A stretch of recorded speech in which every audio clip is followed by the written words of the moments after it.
Columbus Shipwrecked by Anonymous. On the morning of the 24th of December, Columbus set sail from Port St. Thomas before sunrise and steered to the eastward with an intention of anchoring at the harbor of the cacique Guacanagari.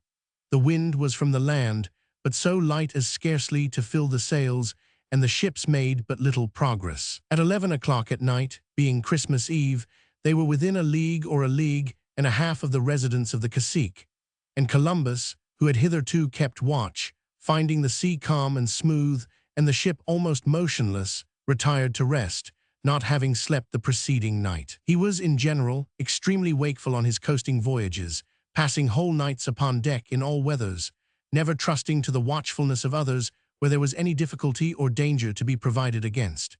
In the present instance, he felt perfectly secure, not merely on account of profound calm, but because the boats on the preceding day, in their visit to the cacique, had reconnoitered the coast, and had reported that there were neither rocks nor shoals in their course. No sooner had he retired than the steersman gave the helm in charge to one of the ship boys and went to sleep. This was in direct violation of an invariable order of the admiral that the helm should never be entrusted to the boys. The rest of the mariners who had the watch took like advantage of the absence of Columbus, and in a little while the whole crew was buried in sleep. In the meantime, the treacherous currents, which run swiftly along this coast, carried the vessel quietly, but with force, upon a sandbank. The heedless boy had not noticed the breakers, although they made a roaring that might have been heard a league. No sooner, however, did he feel the rudder strike, and hear the tumult of the rushing sea, than he began to cry for aid. Columbus, whose careful thoughts never permitted him to sleep profoundly, was the first on deck. The master of the ship, whose duty it was to have been on watch, next made his appearance, followed by others of the crew half awake. The admiral ordered them to take the boat and carry out an anchor astern to warp the vessel off. The master and the sailors sprang into the boat, but confused as men are apt to be when suddenly awakened by an alarm, instead of obeying the commands of Columbus, they rowed off to the other caravel, about half a league to windward.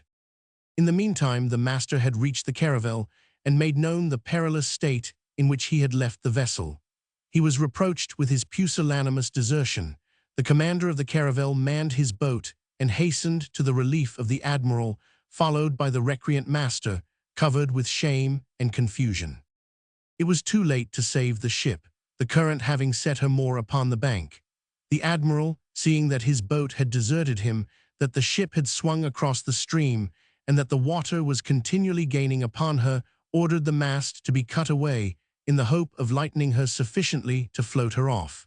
Every effort was in vain. The keel was firmly bedded in the sand. The shock had opened several seams, while the swell of the breakers, striking her broadside, left her each moment more and more aground, until she fell over on one side. Fortunately, the weather continued calm, otherwise the ship must have gone to pieces, and the whole crew might have perished amidst the currents and breakers. The admiral and her men took refuge on board the caravel.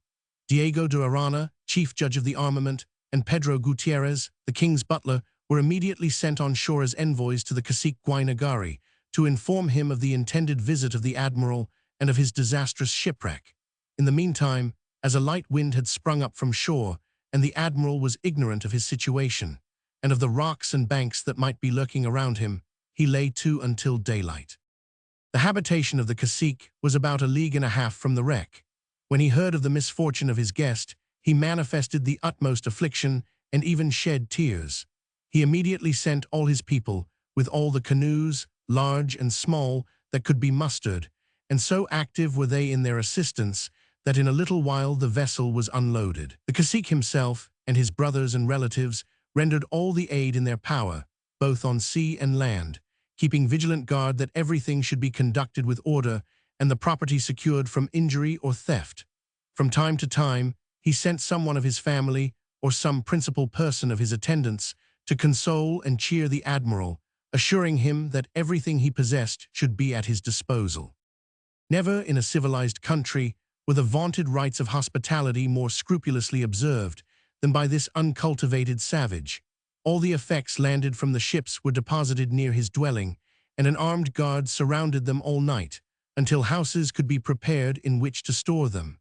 There seemed, however, even among the common people, no disposition to take advantage of the misfortune of the stranger. Although they beheld what must in their eyes have been inestimable treasures, cast, as it were, upon their shores and open to depredation, yet there was not the least attempt to pilfer, nor, in transporting the effects from the ships, had they appropriated the most trifling article.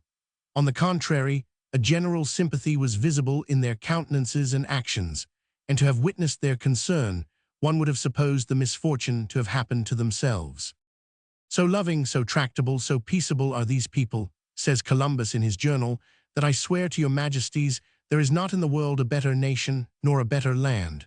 They love their neighbors as themselves, and their discourse is ever sweet and gentle and accompanied with a smile, and though it is true that they are naked, yet their manners are decorous and praiseworthy. Note cacique, the chief of an Indian tribe. The word was adopted by the Spaniards from the language of the natives of San Domingo.